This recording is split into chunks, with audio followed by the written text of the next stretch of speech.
Tukiangalia tena huko Venezuela, mabosi wa makampuni ya mafuta wanasema kwa sasa Venezuela haifai kwa uwekezaji. Mabosi wengi kutoka nchini Marekani ambao rais wa Marekani Donald Trump ameanzisha mipango ya kutengeneza mahusiano nao ili wakawekeze huko Venezuela, bado wanaiona hali ya ulinzi na usalama wao na mali zao bado ni ngumu. Rais wa Marekani Donald Trump aliomba angalau dola bilioni 100 sawa na paundi bilioni 75 katika matumizi ya sekta ya mafuta huko Venezuela. Lakini mkurugenzi mtendaji mmoja ameonya kwamba nchi hiyo ya Amerika Kusini kwa sasa haifai kwa uwekezaji. Wakurugenzi wa makampuni makubwa zaidi ya mafuta ya Marekani waliohudhuria mkutano huo walikiri kwamba Venezuela ina akiba kubwa ya mafuta na kwamba ni fursa inayovutia. Lakini walisema mabadiliko makubwa yanahitajika ili kufanya eneo hilo kuwa linalovutia kwa uwekezaji. Hakuna ahadi kubwa za kifedha zilizotolewa mara moja. Trump alisema ataachilia mafuta ya taifa hilo la Amerika Kusini baada ya vikosi vya Marekani kumkamata kiongozi wake Nicolas Maduro katika shambulizi la Januari 3 lililofanyika katika eneo la mji mkuu wa Caracas. Trump alisema mojawapo ya faida ambayo Marekani itapata ni bei ya chini zaidi ya mafuta. Lakini wakuu wa makampuni ya nchini humo waliokuwepo walionyesha tahadhari.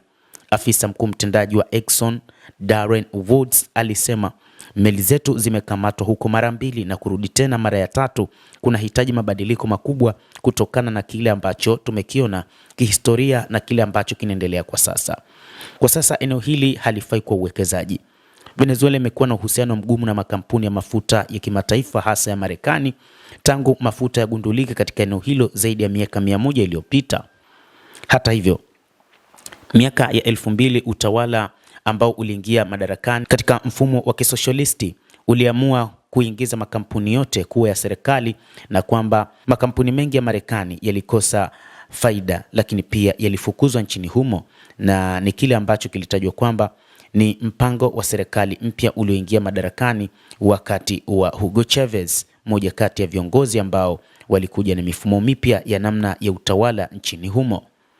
Hata hivyo, moja kati ya jambo ambalo wafanyabiashara wanadai kwamba huenda likaja kuwa ni changamoto, wanahofia yale yaliyotokea miaka ya 2000 ambapo wengi katika wafanyabiashara walipoteza biashara zao, lakini pia wanahofia kwamba pengine wanaweza wakasaini mikataba ya muda mrefu, lakini baadaye rais wa Marekani Donald Trump ataondoka madarakani na pengine atakayekuja hata kuwa na mipango kama ya Donald Trump, au kutakuwa na utawala mpya ambao pengine utaongozwa kama ule wa Nicolas Maduro na Hugo Chavez, jambo ambalo litasababisha makampuni mengi kupata hasara kama ilivyotokea katika miaka kadhaa iliyopita.